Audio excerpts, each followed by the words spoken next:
Welcome back, everybody, to another episode of the Educational AD Podcast. We're going to be right back with today's guest, but as always, we're going to give a shout out to our sponsors. Now, don't hit that fast forward button. These are all companies that I used as an athletic director. They're all great companies. I highly recommend that you use them too. So take 3 minutes, listen to our shout outs, then listen to our interview, and then go and visit these sponsors. I'm telling you, you're going to be glad you did. Here we go.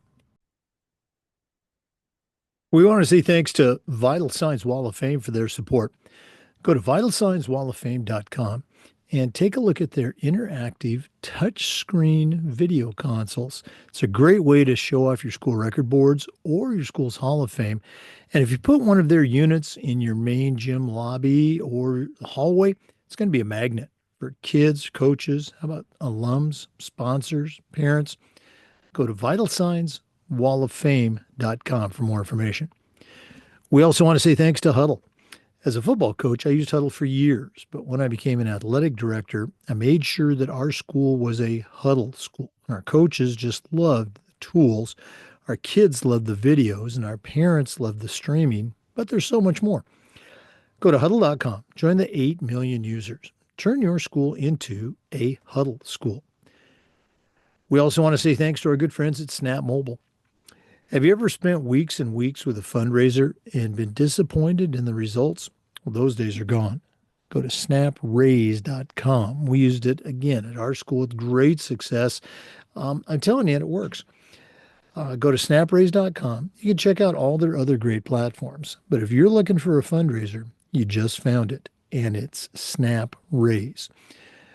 We want to say thanks to our friends at Home Campus. Home Campus is a platform you'll use every day, scheduling, rosters, results. Their athletic eligibility and clearance platform alone is the gold standard. To get started, just go to homecampus.com. That's it. Don't forget to mention the podcast, homecampus.com. We'd like to thank Gipper. Go to gipper.com and let their team help you become a social media guru. Whether it's a simple post to celebrate a victory or an entire online newsletter to showcase all the great things that you and your program are doing, the team at Gipper will have you up and running in no time. It's professional graphic design made easy. Go to gipper.com for more information, and don't forget to mention the podcast.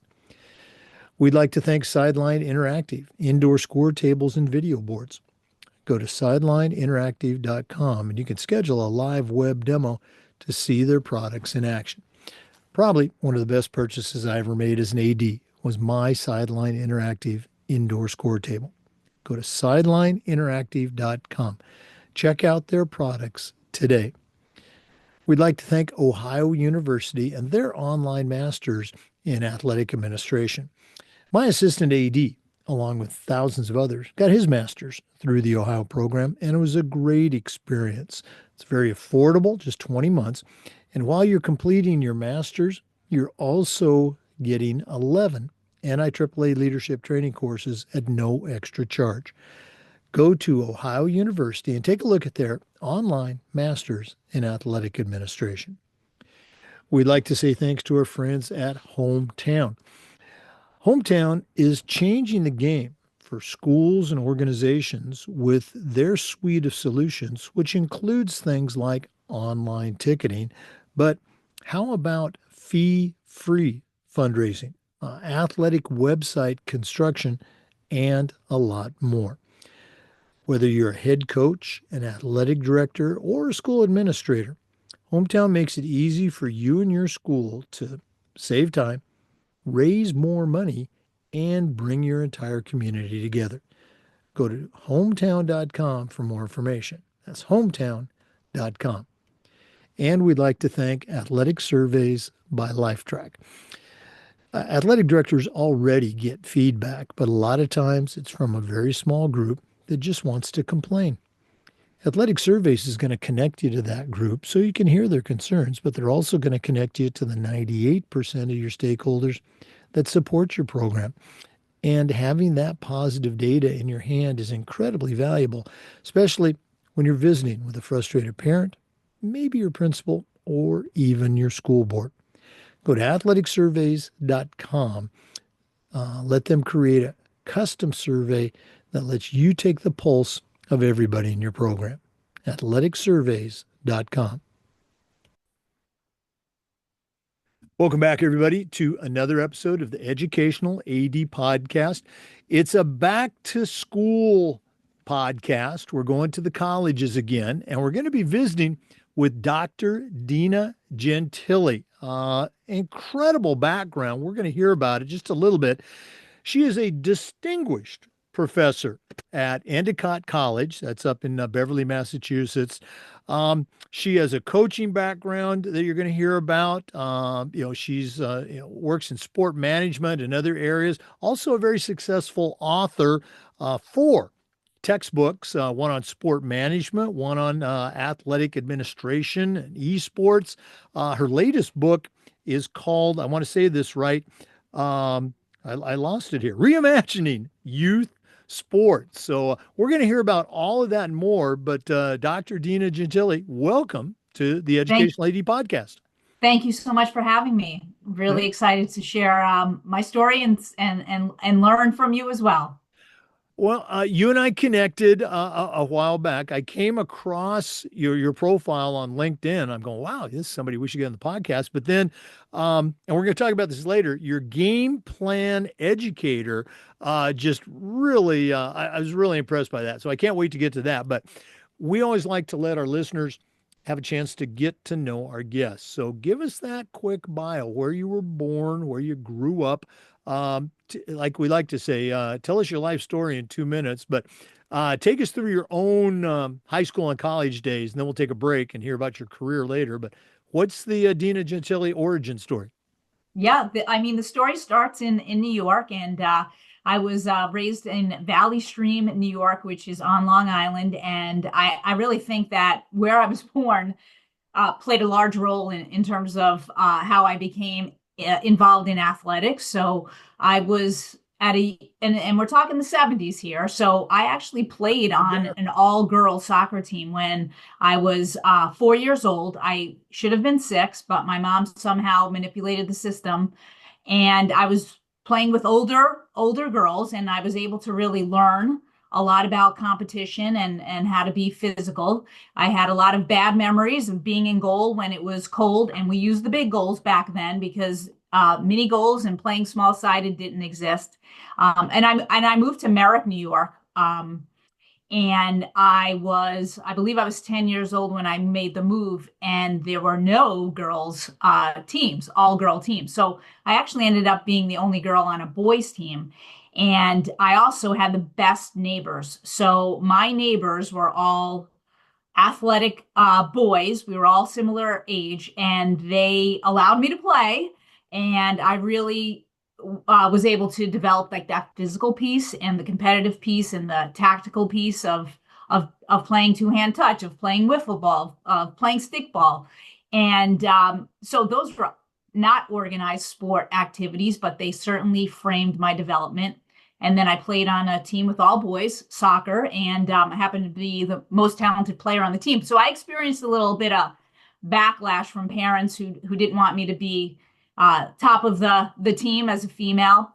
And so that was at an early age. So all of those things, looking back, have certainly framed who I am today. My parents were immigrated from Italy, so I was firstborn. And so going to college was this big unknown. Um, I was recruited to play softball, actually, and soccer uh, at the collegiate level. And my parents said, that's great. If you want to go to school, you're going to have to go to this school, which was Adelphi University, 15 minutes away. So that's what I ended up doing. I ended up being on scholarship, great soccer school, great academic school, but I certainly wanted to focus in on a program where I would be able to not be the best player, because I certainly wasn't when I showed up on campus as a freshman, but I just wanted to grow with the program. Turned out I ended up doing some pretty good things there as an All-American, and also we went to the Final Four 3 out of my 4 years there. So it was a great experience. And again, playing for some tremendous coaches who also instilled a lot of the culture building and also just learning the game. So I early on knew that I wanted to be a coach because I had great coaches. And I also knew that I had to be a student of the game because my coaches would always say, if you want to be good, you've got to watch the games. And so I really took that to heart. And so that's a little bit about my background in terms of playing. But I have to say, the neighborhood kids, my parents kind of really not knowing much about college athletics also helped me because I had to do all that research on my own. And then showing up on a campus that I wasn't a scholarship player at preseason, but after preseason I was. So I had to prove myself. And I had some great coaches who just really explained the behind the scenes of really understanding the game. And I really loved becoming a student of the game and analyzing other athletes out there. Right. So many great points. I want to go all the way back to you talked about growing up in the neighborhood and the boys next door and playing on that mixed gender team. Um, as you were making the transition into, let's say, high school, and I'm going to guess you probably did some travel ball. Um, Soccer's obviously your big thing. Were there other sports that you participate in at the school level, or was it just soccer? Soccer was not the only thing for me. So wherever there was sport, there was Dina Gentile. So I did play soccer. I played volleyball in middle school, basketball in middle school. That continued into high school and softball. And actually, softball was the sport I thought I was going to play in college. So I loved soccer so much more, but I think I was better at softball. But when I visited campuses, I just looking at the team formation and where I fit in, I'm not the biggest person, and I really felt that the weight room was not for me at the time. And I felt like soccer was more my speed. So I did play travel ball, but travel ball was not what we see today. There Mhm. was one elite team, and Right. hopefully you made it, Mhm. and hopefully you convinced your parents to let you travel with people that they didn't know, but very different. So you knew you were good enough to play at the next level just because you were on that elite team. And again, I learned from those coaches and I learned from those players. And growing up, I might have been one of the top players like in high school, but when I was playing on these elite teams, I wasn't. That was the best thing to ever happen to me. Just not being the best player made me understand that I had a growth mindset, right? I knew that I had to struggle to get to the next level, and I was okay with that. Um, but I think you achieve more when you have to work hard at it, and that Mhm. has stayed with me in my professional career. Now, you made me think of a question, and I can't recall ever asking this, so I guess I must be a dope. I'm a little bit older than you, but I remember those days where, particularly in basketball, there was that one AAU team that was like regional, and you could try out for it, but there wasn't a million, teams and tournaments and all this, I'll say it, daddy ball, going on. And I know soccer's the same way. Youth soccer really exploded. Let me ask you a question, and we're going to get to your coaching success in that next segment. Um, has travel has obviously opened up the sport to more kids. Has Would we see the same level of performance at the upper level, those top kids, those national kids? Um, would we see what we see now had we just stayed with the old system of just those best kids at the end of the season? They tried out. Obviously, training's better, nutrition, and all that. But what are your thoughts as a very accomplished collegiate soccer coach? Right. I mean, I would say that if we look at the collegiate setting right now, Division One, Division Two, Division Three, the talent across one, two, and three is massive, and Division Three athletes are competing and training and developing. Just like Division One athletes. So, I coached at the Division Three level. I've coached at the Division Two level as well. So the training that you're going to get from a coach is the same. Yeah, the speed of play is probably going to be a little bit different, and maybe the size of the athletes would be a little bit different. But I actually think in today's landscape, there are definitely more opportunities for high school age, middle school, high school age athletes to be seen. And I'm not so sure back in the 80s, 90s that those opportunities existed. And I also think Division III institutions are spending much more time on recruitment of student athletes, which didn't happen in the as much Hmm. in the 70s and 80s. So I think we're getting a ripple effect, right? There's definitely more I don't want to use the word professionalism, but I'm going to use it because the standards and the level of play has increased at the Division III level. And sometimes there are no differences depending on Division I, II, and III, right? I mean, it depends. The top Division I school is going to be better than the top Division III school, but there's a Sure. spectrum, right, across all sports.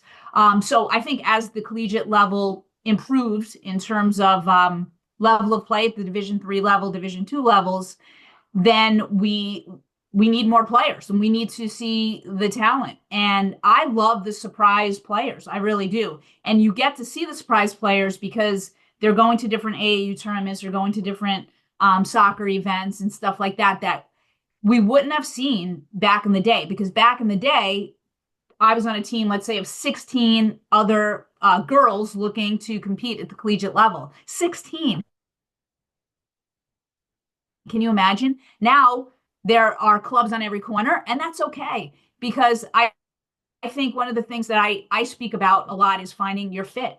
And I think Right. high school players who think they have what it takes need to show themselves, whether it's ID days or just, inviting coaches to watch them play. We have, Huddle is a great example of exposing athletes to college coaches, and it's a blessing, honestly, that players can just download clips after a game. They have a library of video clips, full game highlights that didn't exist in our time.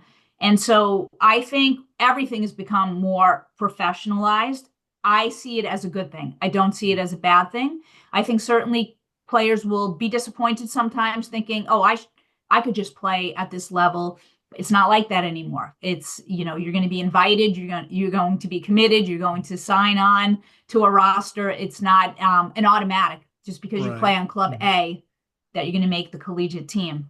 And I think that's okay. I think the mindset Right. needs to change too, um, from a parent perspective, that it's not a given that your daughter or son, who might be the best player at a high school team, that's not always going to transfer over to club, and that's not going to transfer over to college. So those are three different elements for sure. Yeah, I mean, it's certainly more opportunities, which is a great thing. Yeah. It just kind of hit me that moment, what if? Okay. Let's go and take our first break. For our listeners, our guest today is Dr. Dina Gentile. She's a distinguished professor at Endicott College, also a very accomplished soccer coach. We're going to hear about that in our next segment, but let's take that break. We're coming back. This is the Educational AD Podcast. We want to say thanks to our good friends at Vital Signs Wall of Fame. If you're looking for a really cool way to display your school record boards for all the teams, for all the different events, or show off your school's Hall of Fame, go to Vital Signs Wall of Fame and take a look at their interactive touchscreen video consoles. You put one of their units in your gym lobby or your main school hallway, it's going to be a magnet for kids, for coaches. How about teachers, sponsors, alumni? The website is vitalsignswalloffame.com. Check them out today. We also want to say thanks to our good friends at Huddle. As a football coach, I used Huddle for years, but when I became an athletic director, I made sure that our school was a Huddle school. And our coaches, all of our coaches, just loved the tools that Huddle provided. Our student athletes love the videos, and our parents love the streaming, but there's so much more. Go to huddle.com, join the 8 million users, and turn your school into a Huddle school. That's huddle.com. Jake, I do love Huddle. I have a son who's a junior in high school basketball player, and I have to say, being able to break down film after he plays is one piece the parents get access to, which I love so much. But I do think it's an inspirational opportunity for parents to share what they're seeing, and also for players to just have clips there's nothing better than seeing yourself play. I think it motivates young athletes, and I also think they can break down the game and be students of the game, which I wish I had that when I was a young athlete. Oh, you're so right. And I always love to hear coaches of other sports sing the praises of huddle.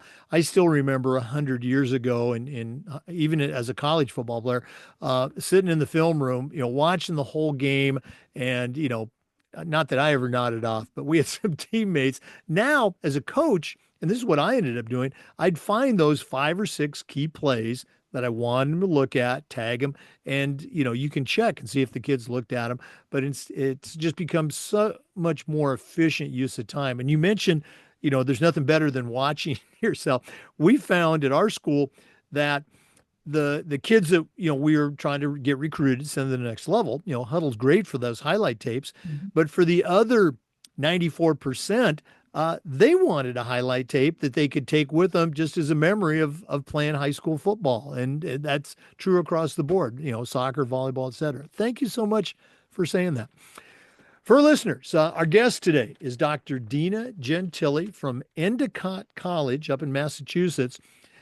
Dina, you kind of shared your background, prolific, soccer players and athlete. You kind of got into coaching very quickly, and you had a pretty darn good run. How did that all start? How did you get that first coaching job? And let's talk about some of the success you had. Well, I spoke to the fact that my coaches at the collegiate level wanted us to be students of the game. And part of that was we went through a coaching certification program when I believe I was a sophomore in college. And at Adelphi University, they offered a coaching certificate program. So I jumped into that and I became addicted right away to coaching. I also was fortunate enough to have two mentors, Sue Ryan, who coached at SUNY Stony Brook, and Sean Latta, who coached at Columbia University. So we're talking about high profile people in the soccer world who basically mentored me. And I coached a U13 or U14 team on Long Island while I was still playing at Adelphi University. I was the assistant coach to Dick Dawson, who was also just a great mentor. But what they allowed me to do was just learn how to coach, make mistakes, learn by doing. And I spent a lot of time with this U13, U14 team, and most of those players did go on to play Division One soccer. So it was a chance for me as a college player to give back also. And so that was my first taste of it. And Sean Latta went to Springfield College as a graduate student. And of course, when you have a mentor that you look up to, you want to follow in their footsteps. And that's what I did. And I went to Springfield, and I wasn't a graduate assistant. I actually was an assistant coach because there were other people who were applying for the graduate assistant position.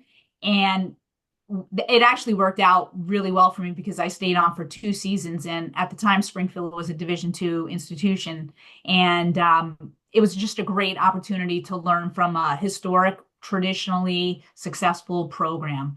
And then after that, Endicott College had a part-time women's soccer coaching position open. Now, at the time, I I did a lot of work with coach education, and I was on the radar of a lot of Division I schools to maybe come in and coach a Division I program. Interviewed at a lot of high level institution, Ivy League schools, had some offers, but my friends were at who just had left Springfield College were working at Endicott College.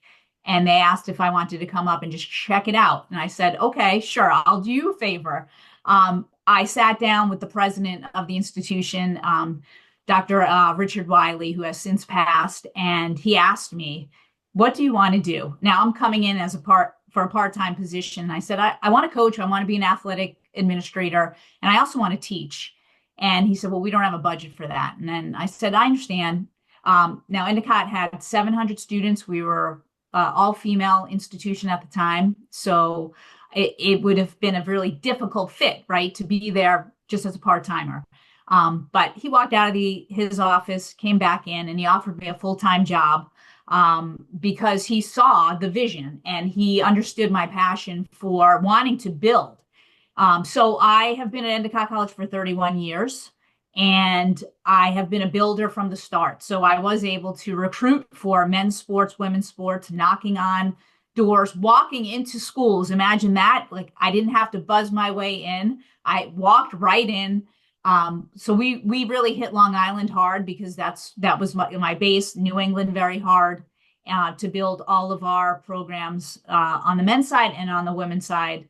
Built a sport management program, which was very attractive to male student athletes and of course building a schedule and everything that goes with athletic administration was also under my universal role at Endicott College. Well, I want to get into that, but I want to go back. What a great foundational experience you had as a player where they were training you, in the technical, the tactical, to be a coach as a player. Once you become a coach, though, there's always that phrase, you don't know what you don't know. What was something that you found out in that first official coaching role that you didn't know as a coach?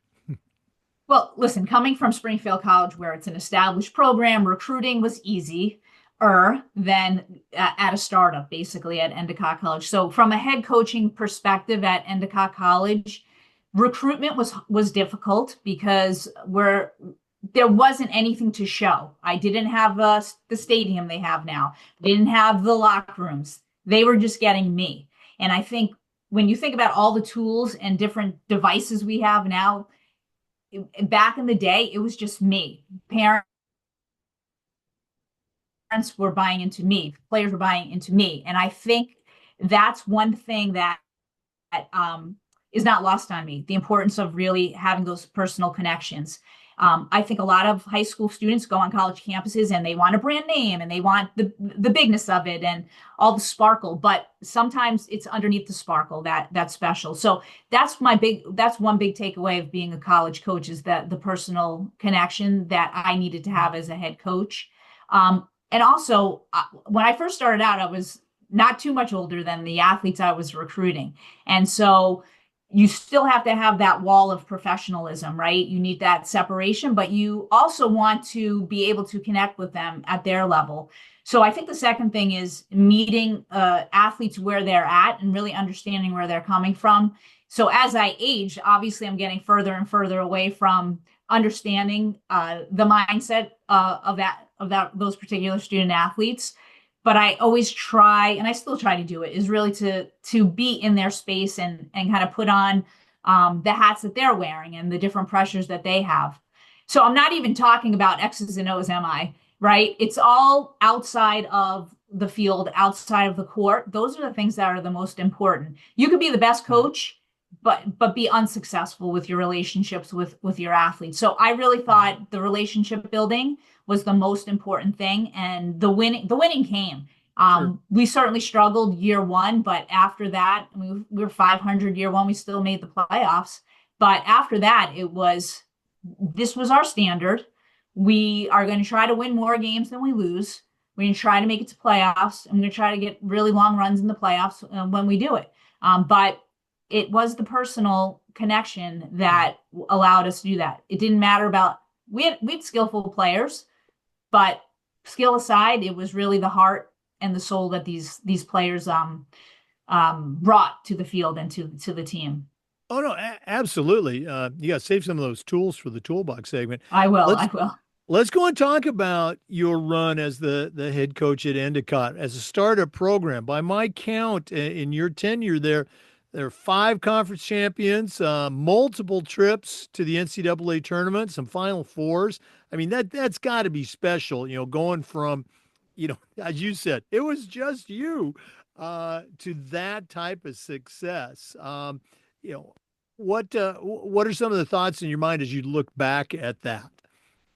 You know what? I also had tremendous assistant coaches. So it was a team on the sidelines and it was a team on the field. So that definitely has to be included in any coach's ingredient for success because a head coach can't do it all. You need assistant coaches that are able to hear the different challenges, complaints, whatever it might be. And a lot of times, assistant coaches need to be a buffer also, so the head coach can focus on kind of the bigger picture. Success can be defined in so many different ways. I mean, I never thought we would be as successful as we were.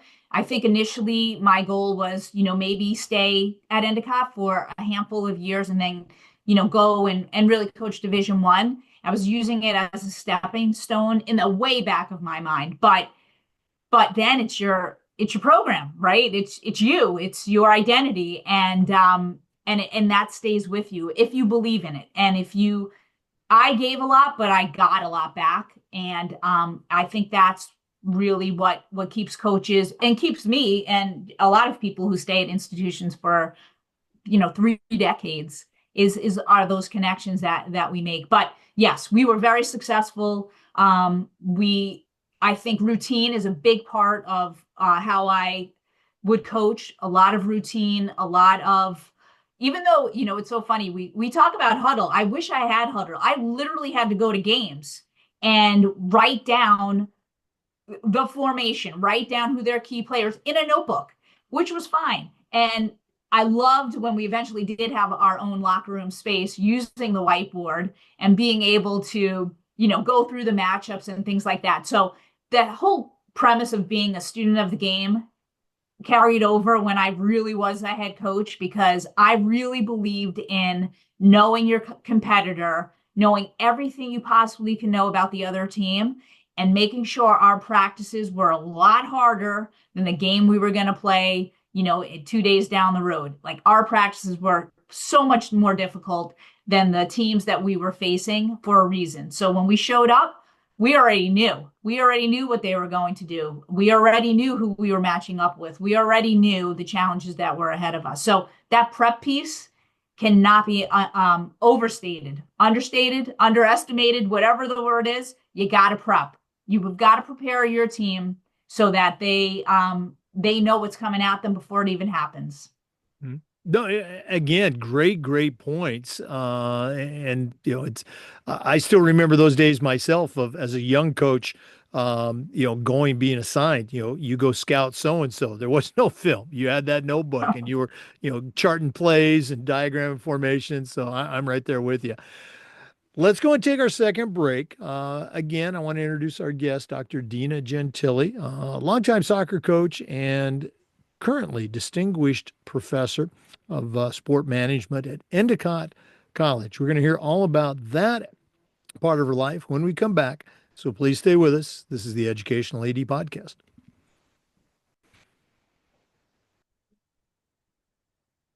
We want to say thanks to our good friends at Snap Raise for their support of the podcast. Have you ever spent weeks and weeks with a fundraiser and been disappointed in the results? Well, those days are gone. Go to snapraise.com. We used it again at our school. Tremendous success. Coaches loved it. Parents loved it. It works. Go to snapraise.com. You can check out all of their other great platforms. But if you're looking for a fundraiser, you found it. It's Snap Raise. Go to snapraise.com for more information. We also want to thank our good friends at Home Campus. Home Campus is a platform that you're going to use every single day for scheduling, rosters, results, even communication. For me, the athletic eligibility and clearance platform alone is the gold standard. You got to see it to believe it. Go to homecampus.com to find out more information. And of course, don't forget to mention the podcast. That's homecampus.com. And we want to say thanks to our good friends at Gipper. Your students are on social media, so are their parents. And if they're not seeing content that celebrates their accomplishments and promotes your program, you're missing out on a great opportunity. Go to Gipper.com. Their team will have you creating world-class content in seconds. And whether it's a simple social media post to celebrate a victory or an entire newsletter that showcases all the great things that your athletic department does for the community, the team at Gipper will have you up and running in no time. It's professional graphic design made easy. Go to Gipper.com. And as I say, don't forget to mention the podcast. Welcome back, everybody, to our interview with Dr. Dina Gentile of Endicott College. In addition to being an accomplished athlete and coach, we've already shared she's the author of 4 books, and I think you're the department chair for the sport management program. Share a little bit with our listeners what that's all about, and we'll give out some contact information too in case they're interested in finding out more. But you know, what is a major in sport management from Endicott College? Yeah, I mean, my position at Endicott College has evolved over the last 31 years. So I was the dean of the School of Sports Science. And then when I resigned from coaching, I just became pure faculty. But I am heavily invested in our sport management program. It is definitely a founding major on our campus that helped to build the Endicott that we see today. And our students, basically in sport management, you can work in professional sports, collegiate athletics, high school sports. We have a number of students who work for athletic conferences, and our alumni network is vast. We just added the esports management program, and there's 2 parts to it. We actually have an academic arm, esports management, so it's everything with electronic sports, same as what we do for traditional sports. So it could be in high school, collegiate esports, professional esports. And we also have under the School of Sports Science, the competitive and recreational arm of esports. So we have an esports lab, which is open to all students. Endicott College is known for really creating a vibrant student life experience. And actually, I think our esports lab and our esports teams have contributed over the last 2 years to that school spirit and the connection and other opportunities outside of traditional sports, outside of intramurals. Now you can go into the esports lab and compete or just play recreationally. So it's been fantastic. I still look back 100 years ago as an undergraduate student. If you wanted to, coach, you became a teacher. You take the basic teaching curriculum, the pedagogy and psychology, all that, and then you would take, math classes or history classes so you could be a teacher, and that was about it. And now there are so many more job opportunities out there that I think sport management, athletic administration, as undergraduate programs have just really sprung up. I'm going to put you on the spot, okay? As I just said, there's a number of programs out there. What is special about the Endicott program? So now we can get your recruiting pitch. Why should our listeners send their students or even send themselves to Endicott? This is easy. Everything we do is student centered. Your classwork is applied learning. It's not just a lecture based experience. We require our students actually to complete 2 120-hour internships their first year and their sophomore years. And then they go out for a full semester internship. It could be spring of junior year, fall of their senior year. But they get experiential learning right off the bat. And it helps to decide which pathway I want to take. Do I want to be in athletic administration? Do I want to be in esports management? Do I want to be in professional sports? So right off the bat at Endicott, you know what you want to do, and sometimes more importantly, what you don't want to do. And I also would say our alumni network is vast across all settings under the sport umbrella.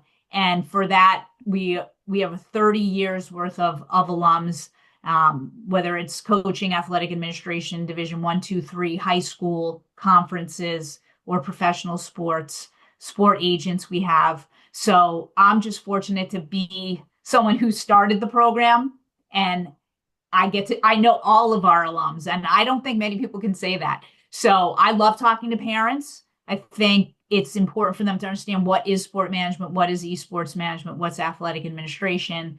And I think they can see, because we do so many things through our internships, the value of an Endicott education. All right. I think I've said this 3 times already. I'm going to put you on the spot again. Um, in looking at your alums, okay, I'm going to ask you to share 2 success stories. No names, no, you don't have to mention organizations or teams. But name or share one story about, let's say, that really high achiever that's really turned it into a remarkable for them and for you a career. And then the other one, I want you to share the same kind of success story, but this is that student that when they first came to Endicott, you're just going, oh no, what's this person doing in my department? But they blossomed and turned out to, be a high achiever. Can you do that for me? Sure, we have someone who has worked for a Major League Baseball team. The team has won a number of World Series rings, and she actually started out in ticketing, a place she didn't want to start out because she was getting no's in terms of being in a leadership role for a Major League Baseball team. And finally, we encourage our students to just take on the opportunities and good things will happen. And she did. And I think that's also part of the Endicott education is that you've got to try, you've got to show yourself, you have to prove yourself, and then people will see it, and then you get to progress. So starting in a position she did not want, and where she is now, she's at the top of where she can go. And she has actually come back to teach for us, but she, in my mind, is a success story. However, I would say that she probably, when she accepted a position she didn't really want, felt that this was it. It's a dead end. This is Right. where I'm going to end up. So you just don't know unless you give it the go. On the flip side, certainly there are many students that I see them as freshmen. So some of them I have great concern about just because they haven't lived on a college campus. They Right. haven't balanced athletics and academics at an intense level. So I think there are many people who I say to myself, gosh, I don't know if this student will make it. But I also know that we are giving them the tools to be successful. So I would say, you laugh because you do have images of who these students are, but many of those students who I've probably questioned the most are either entrepreneurs, started their own sports business, own their own AAU club. Um, they're working in nonprofits that I never even thought they would be interested in a nonprofit situation, or they're executive directors at, a major amateur sport entity. So sometimes the ones that give you the hardest, the biggest headaches are the ones that surface because they understand. You know what? Everyone comes with baggage to a college campus, and our job is to have them really leave it at the door. But sometimes they have to unpack it, and sometimes we unpack it with them. And I think the more unpacking that happens, maybe the connections become even stronger. Well, I love that. I can't help but think about my best friend from high school and I. We both became teachers. We went to separate schools, but we ended up back at our high school that first year out of college as substitutes on the same day. And at lunchtime, we walk into the old faculty room, and here's all of our teachers, all of our coaches, and they look up, and one of them goes, "You guys became teachers?" So, hey, I know of what I speak here. Yeah, I love that, the comeback. Dina, we're going to do this at the end of the show, but if one of our listeners wanted to reach out, find out more about Endicott or connect with you, and listeners, when you hear the next segment, you're going to, if you're not already interested, you're going to see why you should connect with Dina. What's the best way that they can get a hold of you? Yeah, I mean, I am very active on social media. So I am on X, just Dina Gentile, LinkedIn, Dina Gentile, and then on Instagram, which I love, I'm just Professor underscore Gentile, and you can find me there. But I do post a lot of content on my Professor Gentile Instagram, and I also started a new company, which is called Game Plan Educator, and it basically is exactly what it is. What I'm trying to do is just create lesson plans and course activities that are dynamic for high school and collegiate educators in sport management, athletic administration, and esports management. So folks can download lesson plans and great ideas for projects and discussions. And I started it because Okay, good. we're going to take a deep dive into Game Okay, Plan go Educator in ahead. that next segment. So Okay, you got it. I love it. But again, stay with us. We got a couple commercial shout outs, but when we come back, Game Plan Educator, you're going to want to go to this site. It is tremendous. Let's take that break. This is the Educational AD Podcast.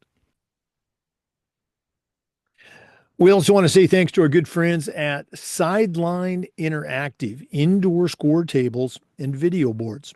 Go to sidelineinteractive.com, schedule a live web demo to see their products in action. I can tell you, probably the best purchase I ever made as an athletic director was our Sideline Interactive indoor score table. It's tremendously versatile. We use it for home games, of course, but we also used it for pep rallies, for signing ceremonies. The customer service is outstanding. And again, the products, you got to see it to believe it. Go to sidelineinteractive.com. Don't forget to mention the podcast, sidelineinteractive.com. We also want to thank our good friends at Ohio University and their online masters in athletic administration. Now, I didn't get my master's from Ohio University, but my assistant athletic director did, along with thousands of others. And it was a great experience. It's very affordable, just 20 months, totally online. And while you're completing your master's degree, you're also earning 11 NIAAA leadership training courses at no extra charge. For more information, just go to Ohio University and take a look at their online masters in athletic administration. We also want to say thanks to our good friends at Hometown. You know, Hometown is changing the game for schools and for organizations with their suite of solutions that include things like, yeah, they still have online ticketing, but how about fee-free fundraising, athletic website construction, and a whole lot more. Whether you're an AD, a head coach, or a school administrator, Hometown makes it easy for you and your school to save time, make more money, and bring your community together. You'll find it all at hometown.com. Check them out today. And welcome back, everybody. We're visiting today with Dr. Dina Gentile of Endicott College. Dina, I think I shared with our listeners, you and I connected. I found your profile on LinkedIn, but then in just doing a little bit of research, found your website, Game Plan Educator, and was just floored. What a great idea. What a great resource. Can you share with our listeners how you got the idea, kind of the why and the how, and then, what is it? And listeners, I'm telling you, you do want to know about this. Well, I love to teach, and I also love to share what I am doing in the classroom. So I actually just had a presentation about creating a first year experience within a sport management program, and the talk went really well. And I thought, let me take this to the next level. So I just created Game Plan Educator as a there's a site called Teachers Pay Teachers, right? And they share lessons. And I thought, we don't even do this in the collegiate space. And so that was kind of like the foundation to it in terms of sharing ideas. But all I did was I started to put together all of the lesson plans that I have taught that I thought were transformational for my students. And why not have other instructors be able to utilize that? So anything that I thought really fits a first year experience for sport management, which just happened in the fall semester. I put lesson plans together in a way that there were prompts for instructors, there were course assignments, there were listing of readings, videos, podcasts, whatever it was to really help instructors at the collegiate level supplement their teaching. I think a lot of times people, we have textbooks, those things become outdated very quickly. And so I wanted to kind of be a supplement to the resources that they were using. But really, the impetus of this was to create a dynamic learning environment and allow teachers, educators to connect with the students. That really is what it's all about for me. And I just wanted to share it with as many people as possible. I've been to the website, and again, it's just really cool. Um, share, if you can, some of the lesson specifics, but some of the different categories? Because I just thought back to my days as a PE teacher. And you needed that rainy day activity or something. I'm going, wow, this would have been great. So, can you share a little bit about some of the details? Sure. I mean, to your point, there are days where we just don't want to teach the same things that we've been teaching. And this energizes educators. So, one thing that I definitely recommend is getting into leagues. So, we embrace the WNBA. And what a great time to do it. We did it in the fall with Caitlin Clark and the Caitlin Clark effect. And our students were able to adopt a team, and there were just different criteria and different tasks that they would have to do during the season, and you could do it after the season too because everything is online. And we followed the WNBA into the playoffs, and my students were interacting with me on Instagram during the games, and it was amazing. And so that is one lesson plan that I include with Game Plan Educator. I even have one on the Super Bowl. So it's bigger than just analyzing commercials, but it's a historical analysis of the Super Bowl and also the Taylor Swift effect on the NFL and the changing demographics. So it's things that I think instructors think about, but don't then apply it or integrate it into the classroom. So I do it for everyone. And there are a number of deliverables that an instructor can add and implement into the classroom, and they can pick and choose what they want to use under a heading. And a takeoff of the WNBA is we studied on the Unrivaled League, which is a 3v3 women's professional league. And it is a tremendous opportunity for students and faculty to learn about a league that I think they went and they invested, I think $7 million was kind of like their seed money. And then they ended up with a revenue of $53 million. And I don't quote me, but the numbers are astonishing. The sponsorship opportunities unmatched, and it's a short season. And the players made more money, had the opportunity to, than they would have as a rookie in the WNBA. So there's a lot of things that were happening to apply to sport management. And we also spend time studying NIL, name, image, likeness. So that's another course activity that you can get from Game Plan Educator. And that could be in sport management, that could be in athletic administration. So there's a lot of just really interesting topics that you're not going to find in the textbook because textbooks are outdated by the time you're using it. So you might as well hop in and get an updated plan so that you can use in your classroom. No, and that's such a great point. And the packages themselves, they're very reasonably priced. I mean, I couldn't believe how reasonably priced they were. What's some of the feedback that you've gotten from some of your clients, either individual teachers or schools that have taken advantage of the program? Yeah, I mean, there's someone who teaches sports law that has adopted most of my lesson plans, and he'll send me an email and just say this was great, and then he'll share. And I also use this resource. So it's reasonably priced, but it is a collaboration too. So folks who are adopting these lesson plans will give me feedback and give me other ideas. And then I've used LinkedIn. Game Plan Educators is linked on my personal or professional LinkedIn page. So if there is an updated resource or a video or an article, I will post it on LinkedIn. And listen, this is a hobby for me. This is not my retirement plan. I needed something to fill my bucket. And this is one of those things that I'm excited about. I just really think we have a chance in this changing environment of education to energize students in a different way. I think it's time, and I think students are ready for more current activities with current events and current leagues and current issues. And the theory is always going to be there. We can cover that pretty quick, but it's that practical knowledge that these assignments are the things they'll talk about in interviews for internships and for jobs. Yeah. No, I'm right there with you. Foundational information is important. You need that, but give me some application. Give me something that's, Yep. real world. Great, great stuff. This has been so cool. I wish we had some more time to spend with you, do some deeper dives, but we're not done yet. We always wrap up with the segment we call the Athletic Director's Toolbox. Now, you're not an AD, but you certainly know your way around the world of athletics.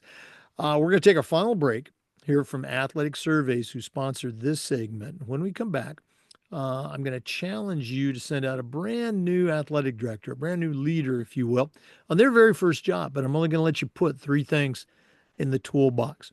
So let's take that break. And when we come back, we're going to see what Dr. Dina Gentile puts in her new athletic director toolbox. We'll be right back. We want to say thanks to Athletic Surveys for sponsoring the AD Toolbox segment. You know, athletic directors already get feedback, but a lot of times it's from a very small group that just wants to complain. Athletic Surveys will connect you to that group so you can hear their concerns and hopefully address them before they turn into something big. But they're also going to connect you to the 98% of your stakeholders that really support your program. And having that data is incredibly valuable, especially when you're visiting with one of those frustrated parents, or maybe your principal, or even your school board. Go to athleticsurveys.com. They're going to create a custom survey that lets you take the pulse of everybody in your program. That's athleticsurveys.com. And don't forget to mention the podcast.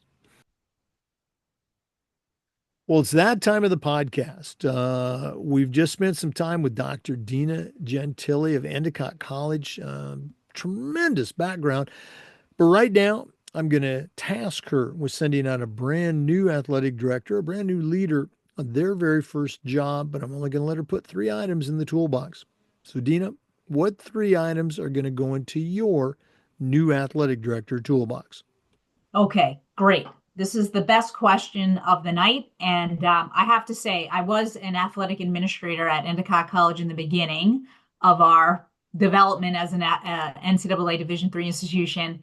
I also was a director of a club, soccer club, and president of the New England Impact, which was an all-women's, all-girls national premier soccer league. So I've had my hands in all of this in different settings, and also my textbook, which is athletic administration across college, high school, youth, and club sport, touches upon some really neat tools to use. I would say number one is use the space that you have. You're the physical space, a meeting room, a sideline, a locker room to build relationships. I think we don't use space as a concept as much as we should.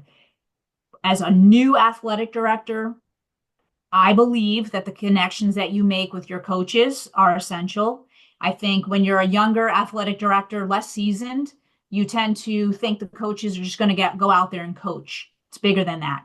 So using the space that you have to walk through a practice, just hang out in the stands, go to the athletic training room where you always get a lot of good information from the athletic trainers and from the students who are just really comfortable talking about anything in that room. It's the place to be. And also during games, sit with the parents. There's nothing wrong with building relationships. I do sense that at the high school level, there seems to be more walls than at the collegiate level, believe it or not. And I think we just have to get rid of those walls. So tool number one is use the physical space so that you can have interactions with all of the stakeholders, the athletes, the coaches, the parents, and even the other staff members that comprise your team. So that's number one. Number two is definitely a philosophical culture building. You've got to have a culture that is a shared belief system, shared value system, shared attitude, basically about what the department is all about. Whatever the words are that you choose need to be repeated often to the student athletes, to the parents, to the coaches, and ultimately coaches, parents, and the players should be repeating those things. They should hear it enough that they are going to want to embody what a culture is. So to me, it's the wins and the losses. That's part of athletics. The scoreboard stuff, let the coaches take care of that with oversight. But the oversight really is just your culture and feeling comfortable explaining who you are and explaining what you want the department to be, critical. So it's a conceptual tool that I think students hear about it in the classroom, but athletic administrators need to do it in real time, real life. My third my third tool is stay up with the trends, and I'm going to put social media in there, and I'm going to throw in Instagram. I've heard from too many young athletic administrators, athletic directors, that they're not on Instagram. That's a flaw. You need to be where your student athletes are. You need to be where your coaches should be. High school athletics, those young people use Instagram to communicate their thoughts, their feelings, and to also promote themselves, right, to colleges, and to also show off a little bit. And to also, coaches should at the high school level be posting about their athletes and also upcoming games. And we can use Huddle for clips and they can be easily posted on Instagram. Parents are also on Instagram. So it's a platform that students are on, coaches are on, parents are on equally, I believe, where Facebook, parents probably are more on Facebook. You've got to stay up with the trends and meet your student athletes where they are at, and they are on Instagram. So that would be, I guess the tool is staying ahead of the game and staying current with the trends. You cannot shake it off and say, I don't do Instagram. You've got to actually do what your stakeholder groups are utilizing for communication and just for general excitement. It doesn't matter high school or college. It's an exciting time to be on social media, to share all of the good, for sure, with the community. Well, you probably saw me scribbling all those down. They're all great ones. Such an important point about the being on social media. I'll hear athletic directors now, they're younger than me, and oh, I don't do Instagram, or I don't. I'm just going, what a missed opportunity. I still remember this was 5 years ago, my last year as an AD. The kids in our school, hey, thanks for posting that picture from the soccer game, or thanks for that shout out. Guess what? If I didn't post that, they'd be going, hey, how come you didn't post anything about the game? Because they got used to it. Tremendous stuff. And I'm going to go and throw in that game plan educator. That should be in the toolbox too. Dina, this has been great. We're going to have to get you back on. A tremendous guest. One more time for our listeners, though, if they want to reach out, you and I connected on LinkedIn, but how else can they find you? Go ahead and toss out the books as well. Where can they find the books? And what's the website for Game Plan? Right. I mean, LinkedIn is probably my favorite place to share information on the books. So just my name, Dina Gentile. On Instagram, Professor_Gentile is another place to find me. And then Game Plan Educator, I'm on Instagram, and it's gameplaneducator.com if you also want to go and see all of my tools. Any type of connection, direct message, email dgentile@endicott.edu, or message me on LinkedIn. Be happy to connect with you, and looking forward to sharing more of these ideas. But I think the most important part of being in athletic administration is learning from other people, for sure. Well, got to keep building that network. Well, thanks again for sharing with our listeners. All the best moving forward. We're definitely going to get you back on the podcast. Thanks, and enjoy the rest of your Massachusetts spring. Thank you so much. I appreciate it. Hey, for our listeners, we want to say thanks to you and remind you that we upload the Zoom recordings of every interview to the Educational AD Podcast YouTube channel. We certainly appreciate you tuning in. We do this just about every day. We try to share stories and best practices. So join us again for the next episode of the Educational AD Podcast. We'll see you next time.